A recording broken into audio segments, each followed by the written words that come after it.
Olá, seja muito bem-vindo ao programa La Vie est Belle. Eu sou Carol Meyer, jornalista e escritora, e o nosso convidado especial de hoje é o Matheus Cadorim, empresário e deputado estadual de Santa Catarina, gestor e voluntário dos bombeiros por 8 anos. Matheus, muito obrigada por ter aceitado o convite. E nós sempre começamos o programa com uma pergunta, por causa do título do meu livro, La Vie est Belle. O que é uma vida bela para você? Oi, Carol, primeiro, muito obrigado pela oportunidade.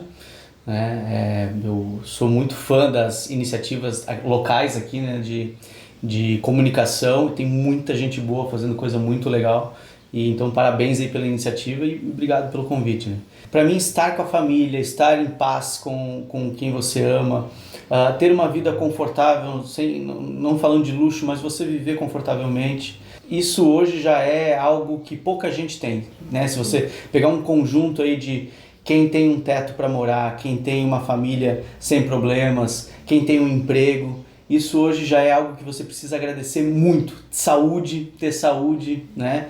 Então acho que um conjunto dessas coisas que às vezes a gente considera pequena, mas que a gente precisa valorizar muito, essa é uma vida bela, né? Você ter as pessoas que você ama ao teu redor com saúde e conforto. Perfeito. Quais experiências foram mais impactantes na sua jornada de vida?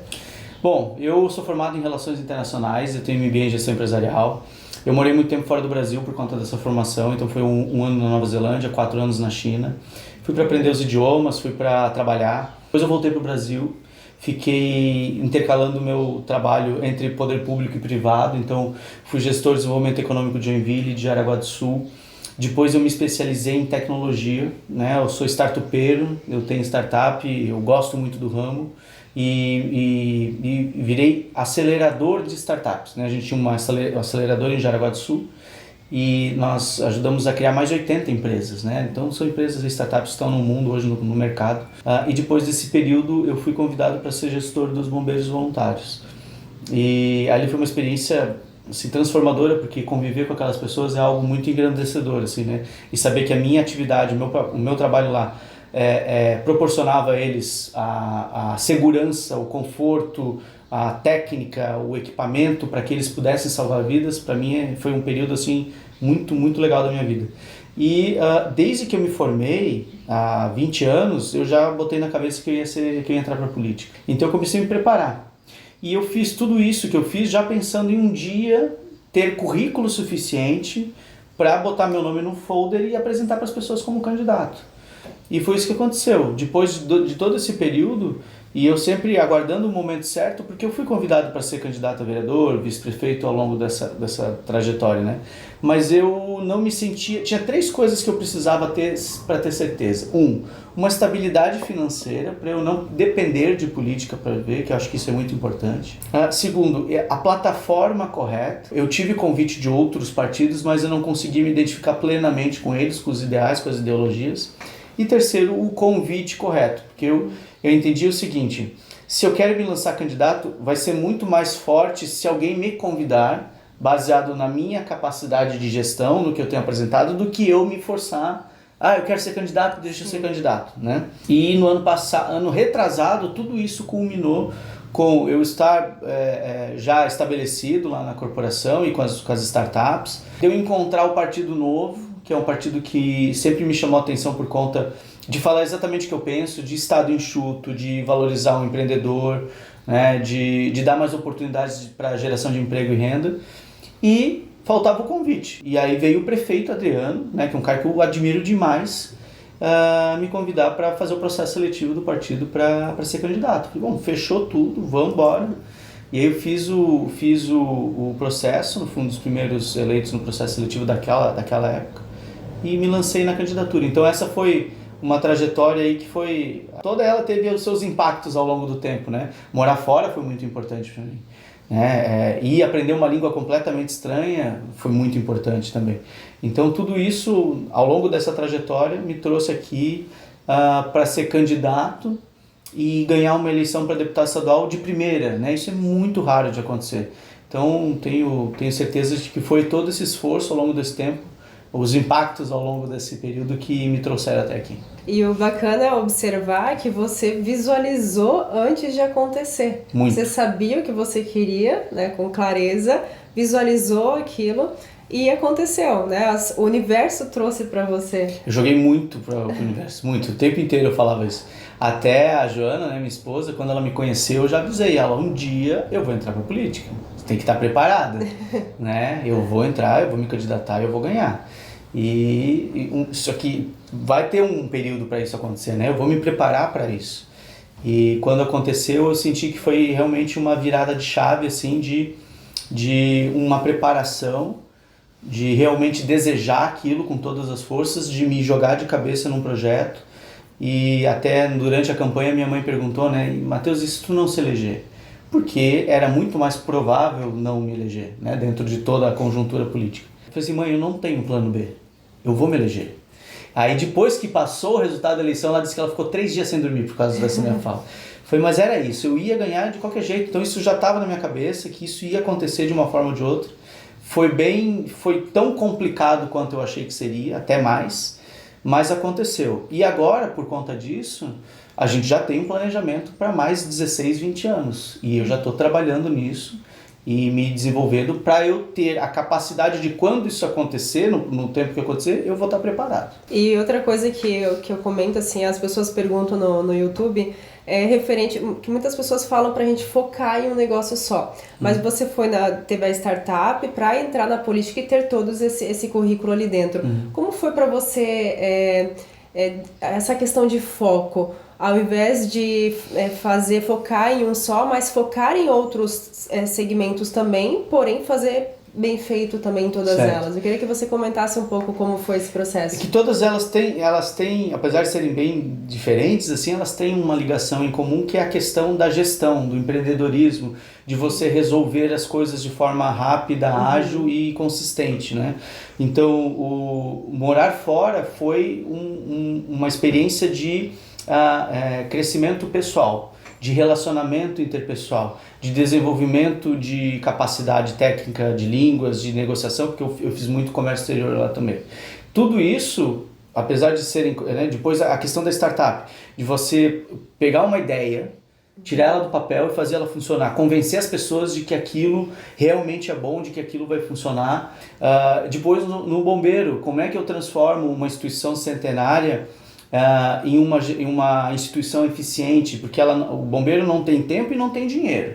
Então a gente precisa resolver rápido, de forma eficiente e sem gastar recurso. Então, como é que a gente incrementa a arrecadação? Como é que a gente se comunica com as outras pessoas? Tudo isso foram quadradinhos que eu fui preenchendo para um dia entrar para a política. Então o foco era a política. Sim. Mas eu fui agregando conhecimento de outros pontos para poder um dia chegar aqui e dizer, bom, agora eu tenho um conhecimento global de tudo que eu preciso para poder focar na gestão pública, que era o que eu queria desde o início. Então sempre teve foco. Só que esse foco foi buscando insumos de várias frentes. Legal. E para isso eu tive que ter todas essas experiências diferentes. Diferente de um setor privado. Se eu tivesse escolhido um setor privado específico, eu tinha me candidatado a uma vaga numa empresa grande lá atrás e focado nela, e hoje minha condição financeira com certeza seria muito melhor, porque eu estaria focado num negócio, por exemplo, mas talvez o meu propósito maior não seria alcançado. Talvez não, com certeza, né? Porque o meu objetivo era ter a capacidade de ajudar bastante gente com uma decisão acertada. Né? E ali numa empresa eu vou estar defendendo os interesses de um CNPJ e acabou. Então o meu propósito, a minha decisão de vida foi realmente entrar para a política. E para isso a gente teve que focar em um dia ser candidato, mas para ser candidato um dia eu tinha que ter todo esse conhecimento, na minha concepção, eu tinha que ter todo esse conhecimento e deu certo. Então é como você encontrar o teu objetivo, o teu propósito e você definir as metas até chegar lá. E aqui parece que foram vários pontos que foram focando, mas não, tudo com foco no objetivo principal. Culminando com esse objetivo principal. Legal. E foi tudo acontecendo, isso foi muito legal, assim, né? Nem tudo foi planejado, né? Trabalhei muito tempo na TV, no rádio também, tudo isso foi convites. Sim. E aí, e o que tem a ver? Aí eu desenvolvi minha capacidade de oratória, que é extremamente importante na política. Então tudo isso foi culminando pra gente estar aqui onde nós estamos hoje. Como que você procura aprender hoje na sua vida diária para crescer em diferentes aspectos da vida? Bom, a gente nunca tem na gestão de startups a gente tem um termo que se chama lifelong learning, né? Que é estudar para sempre.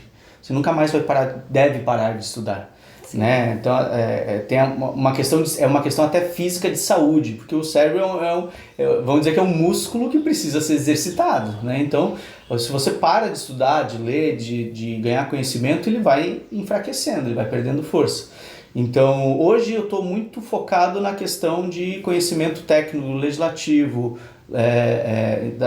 de concepção de leis, até de busca de programas dentro e fora do Brasil, enfim.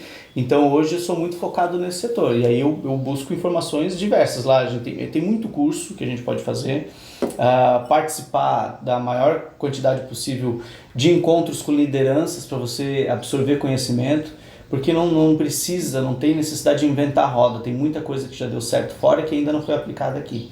Então é estar perto de pessoas que te acrescentam, né? E o tempo inteiro buscando informação. E claro, você tem tempo, se você tem tempo livre, a gente tem pouco hoje, mas no pouco tempo livre eu dedico o máximo que eu posso para a família, Sim. Que hoje já sofre bastante com a minha ausência. Aqui um mês atrás eu fiquei 5 dias em casa, né? Então quando eu estou com eles eu dedico para eles. E aí na viagem, por exemplo, que eu vou e volto de Floripa o tempo inteiro, aí é podcast, estudando, lendo, enfim, tudo que a gente pode fazer. O tempo você tem que encontrar de alguma forma, né?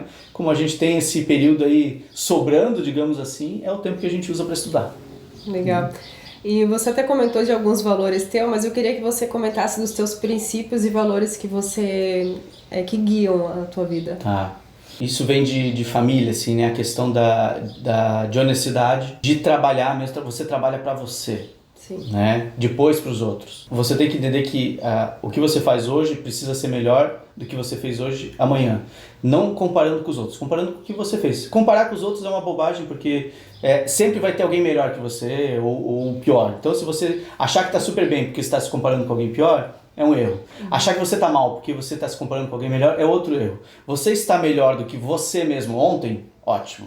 Aí você evoluiu. E a partir de... Então é uma corrida meio que solitária essa questão da evolução, né? Então, honestidade, trabalho sério, dedicação, respeito à família, a princípios cristãos, valores que a gente tem muito dentro da gente, assim também, que a gente sabe que é o correto. Deitou com a cabeça tranquilo no travesseiro? Cara, tá tudo bem. Vai vir gente criticar? Vai. Fazer o quê? Ainda mais na política, né? Eu sempre falava assim, como é que alguém decide ser árbitro de futebol, cara? Porque quando ele trabalha bem, dá tudo certo, o time que perdeu vai xingar ele. Vai botar a culpa nele de alguma forma. E aí eu resolvi entrar pra política, não é nos 90 minutos, é diariamente que as pessoas estão criticando, né? Então o negócio é assim, você está centrado nos seus princípios, você tem entendimento que fez a coisa certa, tá tudo certo. Você comentou de críticas. Como que você lida com essas críticas e as pressões no cenário político? Eu não dou muita bola, não, sinceramente. Claro, quando vem uma pergunta coerente, por mais agressiva que ela seja, a gente responde, né? Eu tenho que ter embasamento e tenho que estar preparado para...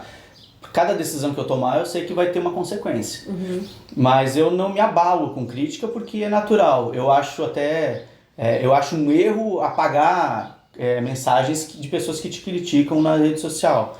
Assim, além de deixar, tem que responder. Porque a partir do momento que a gente assume um papel público, você está exposto. E você tem que saber que isso vai acontecer e você tem que responder. Se a pessoa faltar com a educação, tal, aí ela perdeu a razão. Aí você não tem nenhuma obrigação de responder. Mas quando vem uma crítica construtiva, eu tento sempre dar a resposta mais coerente possível. Mas eu não me abalo não, porque assim, se levar pro lado pessoal, você não vive, né? Às vezes até a pessoa acordou de mau humor, tal, viu a primeira mensagem, foi um negócio que eu fiz que ela não concorda, ela descasca em mim. Uhum. Falei, mas eu vou fazer o quê? De novo, aí volta naquela questão da coerência. Eu sei que tá certo, é o que eu concordo, são os meus princípios, tá tudo bem. Então eu não dou muita bola pra crítica não. Porque senão, se você ficar ouvindo o que os outros estão falando, ninguém vai estar satisfeito 100%, nunca. E alguém que está pior que você, que continua se comparando com outras pessoas, sempre vai tentar minimizar a tua conquista, o que tu fez, enfim. Então, cara, o negócio é você olhar para frente, focar e trabalhar. Baixar a cabeça e trabalhar. Muito bom. E como que uma pessoa, você constrói confiança com alguém? Isso é uma coisa que a gente... É até engraçado porque eu sempre fui uma criança muito comunicativa, Sim. né? Sempre ia lá, conversava, fazia amigo fácil e tal. Então essa é uma característica inerente, assim, eu sempre fui muito extrovertido, né? Hoje até na política eu preciso me dar uma segurada, porque às vezes eu era, assim, com os meus amigos eu sou sarcástico, sabe, assim? Hoje eu não posso mais, porque as pessoas levam literalmente. E não é mais o Matheus falando, agora é o deputado, é uma instituição, então eu tenho que tomar cuidado com essas coisas, assim. A questão é você ter empatia, né? De você se colocar sempre no lugar da pessoa, até mesmo quando ela é mais agressiva e tal, mas por que será que ela tá assim? Será que... O que foi que eu fiz, né? E se você não fez nada, tentar entender por que ela tá daquele jeito. E tem uma questão que eu sempre trago comigo, que é o locus de problema interno. Se você tem um problema ao teu redor, o que você pode fazer para resolver? Não dizer, eu não consigo resolver isso porque isso é culpa dele. Tá, mas o que eu posso fazer para tentar melhorar isso? Se você assumir, claro, eu não consigo assumir, não vai dar para fazer o evento hoje porque está chovendo. Cara, eu não tenho nenhum controle sobre isso, né? Mas naquilo que eu posso ter controle, eu tento trazer para mim. E aí isso facilita bastante, porque daí além de ganhar experiência, você ganha confiança de que você está com controle de tudo que está acontecendo ao teu redor. Inclusive no controle das emoções das pessoas que estão convivendo contigo ou trabalhando com você naquele momento. Eu queria que você comentasse sobre a importância do relacionamento com Deus. Você acredita em Deus? Como que é a fé no seu dia a dia, tanto na política, no lado profissional e no lado pessoal? Eu sou de uma família muito religiosa, né? Então a gente tem, na família do meu avô, tem freira, tem padre, os meus pais são ministros da igreja, então a gente tem desde sempre um relacionamento muito profundo com religião, mas não com placa, né? Não com conceitos A ou B. É com religião mesmo, com espiritualidade. É uma das bases de uma vida plena. Eu não posso focar só em estudo, só em trabalho, só em lazer, se eu não tiver espiritualidade junto, mas um conjunto equilibrado de todos é essencial para você ter uma vida boa. Você entender que isso faz parte de um contexto que precisa estar presente, né? Você precisa acreditar que existe algo maior. Tem aquela história de que paredes de hospitais já ouviram orações mais bonitas, mais honestas do que paredes de igreja, né? Então não você tem que entender que não é no momento do desespero que você precisa se declarar cristão, religioso, né? É todo dia, o dia inteiro, buscar ajuda, buscar proteção, né? Sempre que eu estou muito nervoso, eu dou uma respirada, faço uma oração assim de me protege, né? Me acalma. É um treinamento, né? É uma rotina, mais seguro eu me sinto, né? Então sempre esteve presente, sempre vai estar presente na minha vida essa questão da religião, da espiritualidade. Eu costumo dizer em alguns vídeos como eu escrevi o livro La Vie est Belle, né? Os princípios para uma vida bela, leve e abundante. Eu não me imaginava falar sobre o que eu falo hoje, nunca imaginei falando sobre coisas de Deus, espiritualidade, sabedoria, eu sempre falava em marketing digital, redes sociais. E na pandemia eu tive um relacionamento com Deus mais profundo, lia a Bíblia todos os dias, fazia oração, meditação todos os dias. E eu fui guiada pelo Espírito Santo para escrever o livro. E essa jornada espiritual e pessoal que eu passei, eu senti que vai ser a transformação de muitas pessoas.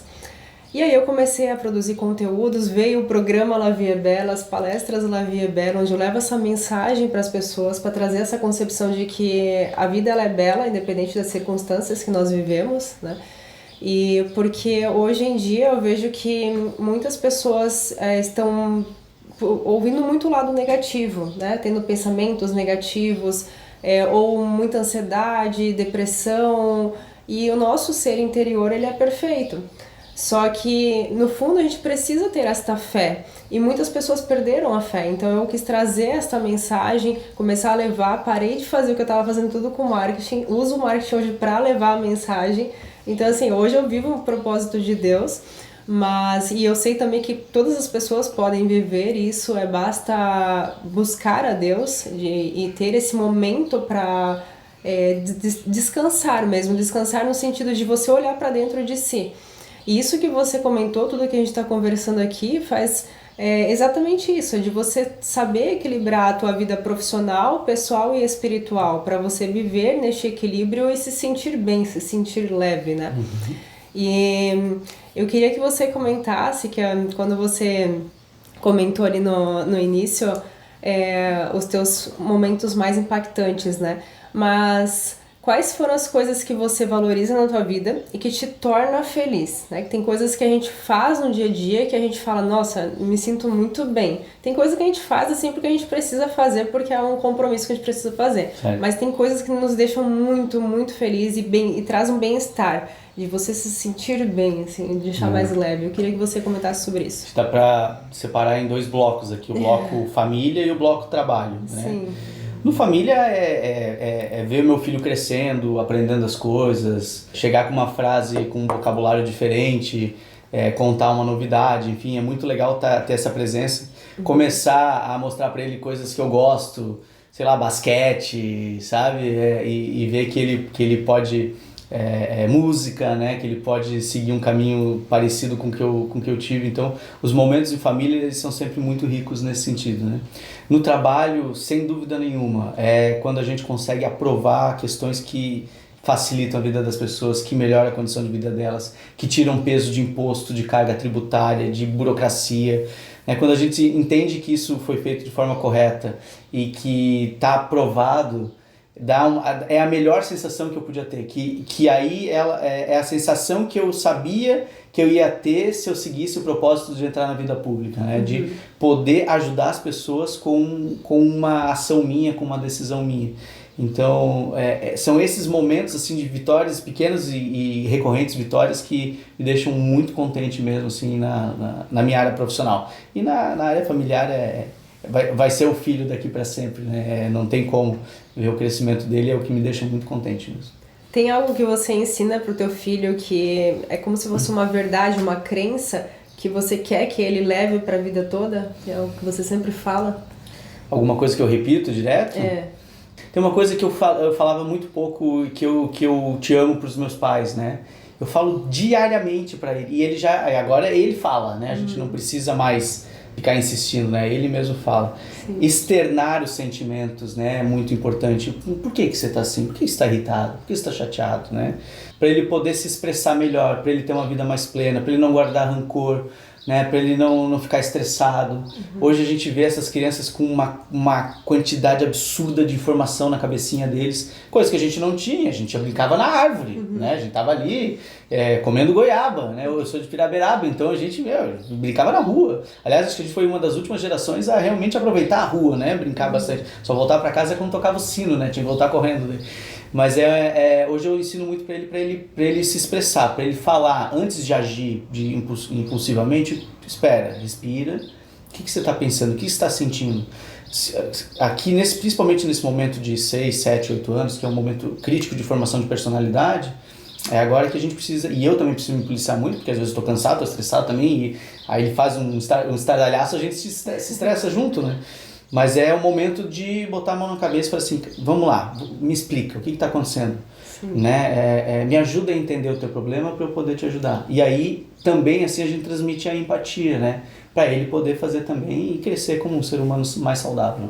Eu gosto de sempre comentar, porque a sabedoria de vida que tem nessas entrevistas, eu duvido que você não aprenda algo com essas entrevistas, né? Olha só essa entrevista aqui com o Matheus, olha quanta coisa ele falou que você pode anotar e aplicar no seu dia a dia também. Muito legal. Vamos ver aqui. Qual foi a maior lição que a vida te ensinou? Olha, tem algumas, tá? Mas eu vou contar um episódio que eu estava na China, bem no início do período que eu fui morar lá. Eu fui lá para aprender mandarim, era a minha missão inicial, né? Depois que eu fiquei para trabalhar. E eu estava lá numa praça, bem no início, assim. A gente ainda não tinha se adaptado em nada, nem comida, nem clima, nada. Então eu estava lá numa praça que devia ter umas 500 pessoas, porque nada é pequeno lá, né? Tudo é para multidões, né? Então, tinha muita gente, famílias lá. E eu estava lá com uma roupa de esporte, assim, da Adidas, eu lembro. Camiseta e tal, porque era bem barato para comprar, então estava todo uniformizado, né? Patrocinado quase. Comendo McDonald's, porque a gente ainda não conseguia comer a comida deles, era muito apimentada, enfim, tinham, né, ingredientes diferentes do que a gente come aqui. E olhando para eles, brincando, enfim, não entendendo nada, não achando graça de nada que eles estavam fazendo. E aí eu pensei assim, caramba, que povo estranho. Olha só o jeito que se vestem, o que é que eles estão comendo, que brincadeira mais sem graça, que coisa, né, por que eles acham graça disso? E aí eu lá, assim, olhando e julgando aquela coisa toda, me veio um estalo assim na cabeça, não só um pouquinho. O único aqui, vestido diferente, comendo uma coisa diferente e não gostando de nada, sou eu. Eu que sou estranho aqui, cara. E ali, aquilo me ajudou tanto, porque até então eu tava julgando. E a partir daquele momento eu falei, cara, para. É uma cultura totalmente diferente e milenar. Absorve o que tu puder de conhecimento. Interage com a população. Aproveita esse momento. E para de julgar. Né? Você não tem... Quem é você para julgar as pessoas? Aproveita esse momento para crescer, para aprender uma coisa nova, né? E que bom que isso aconteceu no início, porque daí eu realmente me entreguei nos estudos, na cultura, enfim, que daí me levaram para todo o resto, né? Eu fui contratado por uma grande trading, porque além do idioma eu sabia me comportar, que é completamente diferente, senso de humor, toque, sabe? Coisas assim, que às vezes você perde um negócio porque você agiu de forma errada na mesa. Então aquilo lá foi muito bacana para várias coisas, para o profissional e para minha vida também. Pare de julgar as pessoas. Né? Se coloque no lugar delas. Por que elas são assim? Por que elas gostam disso? E não tem nada de errado. É só diferente do que você pensa, né? Do que você tem de costume. Então isso eu levo para a vida inteira. E hoje eu aplico isso para tudo. Não só para uma cultura tão diferente quanto a chinesa, mas para alguém que está do meu lado e que está fazendo uma coisa diferente. Eu tento entender o porquê que ela está fazendo isso. E me ajuda bastante em tudo, na verdade. Tudo. Na política principalmente. Muito bom. E essas viagens que você fez ao exterior, o que mais que você pode falar? Eu fiz uma viagem para estudar em Toronto e outra em Londres. Eu fiquei 3 meses estudando em Toronto e eu sempre comento que todas as pessoas deveriam ter uma experiência para estudar fora do Brasil, porque a gente acaba aprendendo muita coisa saindo, né? Saindo Sim. do nosso mundinho, Sim. vendo a vida de outra forma, tendo uma percepção diferente que você comentou. O que você poderia trazer aqui, talvez 3 tópicos que você leva até hoje, além das tuas viagens internacionais? Eu concordo contigo, Carol, que seria uma coisa maravilhosa se todo mundo tivesse a oportunidade, né, de morar fora. Eu tive por conta de uma bolsa, foi o meu TCC da faculdade que virou um projeto do governo. E aí eu consegui essa bolsa para poder morar, mas realmente é uma oportunidade, se todo mundo pudesse ter, seria fantástico. Porque, primeiro, essa questão de você entender o teu tamanho nesse universo todo. A gente acha que o que nós temos aqui são verdades absolutas, e quando você sai da sua cidade, você já tem uma questão diferente. Você sai do estado, já no Brasil, que é continental, você já tem uma cultura completamente diferente. Quando você sai do país...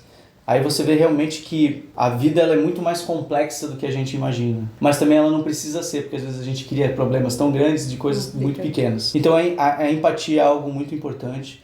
A outra coisa é a independência. Eu vou usando o exemplo da China, até a Nova Zelândia, que era até mais longe. Eu estava 48 horas longe de qualquer emergência. Se ocorresse uma tragédia aqui e eu conseguisse, por algum milagre, comprar uma passagem imediatamente, só em 48 horas eu estaria aqui.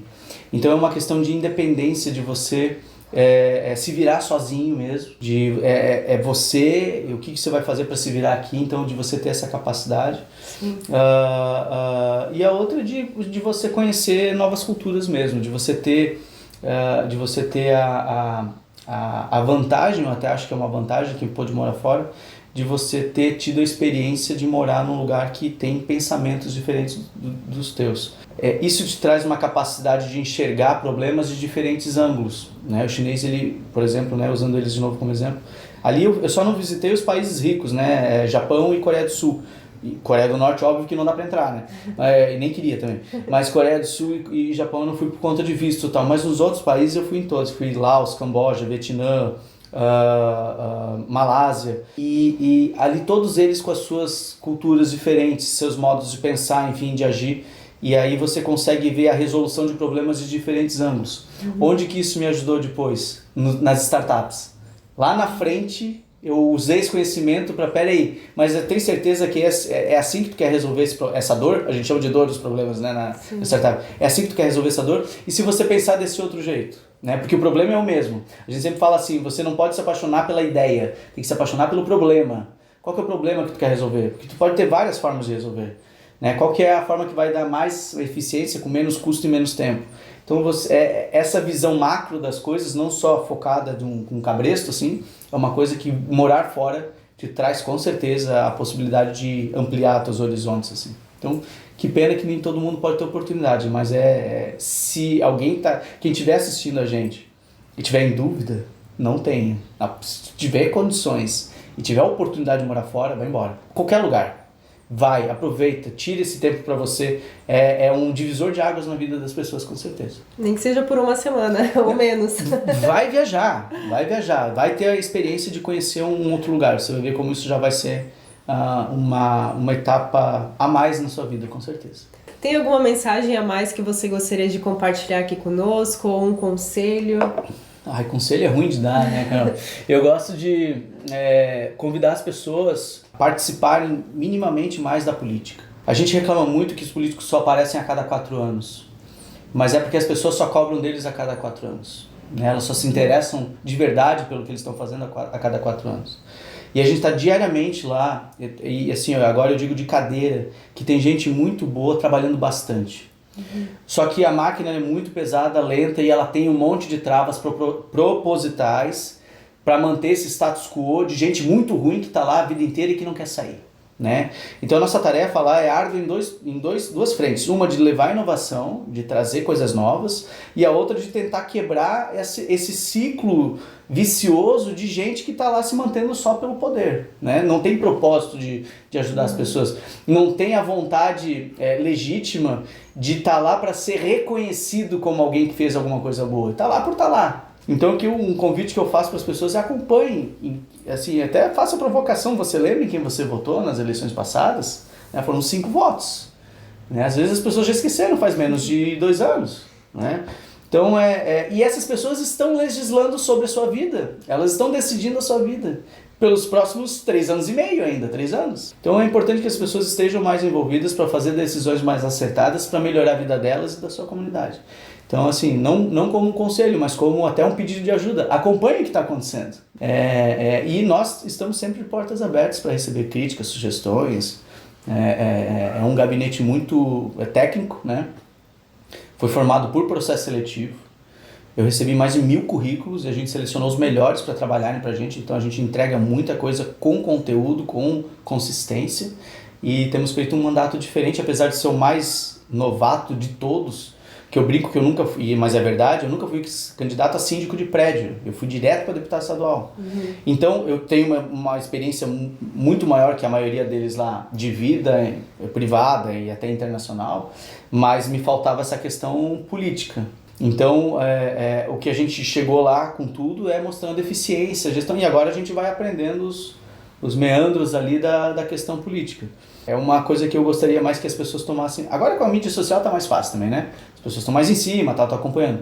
Mas não adianta acompanhar só para criticar. Tem que acompanhar para sugerir coisas boas, novas, e a gente está sempre aberto para isso. E para finalizarmos, como que você quer ser lembrado pelas pessoas? Isso já me perguntaram ontem, acho. Como é que você quer ser lembrado? Falei, olha, eu quero ser lembrado como uma pessoa que deu orgulho para quem votou em mim, né? E talvez esse seja o maior elogio que eu recebo hoje, que eu considero assim, cara, que bom que eu votei em você. Nossa, isso aí me faz meu dia, assim, sabe? Porque é exatamente isso que eu quero que as pessoas sintam. Sim. Orgulho de ter alguém efetivamente trabalhando por elas lá. Uhum. Então, eu acho que ser lembrado como alguém que efetivamente trabalhou pelo bem comum, se esforçou, foi inteligente, foi diplomático, fez entregas concretas, melhorou a vida das pessoas, para mim esse é o maior reconhecimento que eu posso ter. Muito bom! Quanta sabedoria de vida! Obrigado! Muito obrigada, Matheus, por ter participado aqui, trazer essa sabedoria para todos, para mim também, porque eu gosto muito de fazer essas entrevistas, porque eu aprendo muito aqui com os entrevistados. Muito obrigada pela tua presença. Obrigado, eu que agradeço o convite e estamos sempre à disposição. Muito bom, agradeço também a sua presença, a sua atenção aqui no programa. Se você ainda não conhece o livro La Vie est Belle, Os Princípios para uma Vida Bela, Leve e Abundante, aqui na descrição eu vou deixar o link para você poder adquirir, comprar no site online. E para quem é de Joinville, pode adquirir nas livrarias A Página, Livraria Curitiba, do Shopping Garten, do Shopping Miller, no O Sebo e no Sebo Universo Cultural. Eu sou Carol Meyer, jornalista e escritora. Te vejo na próxima edição do programa La Vie est Belle.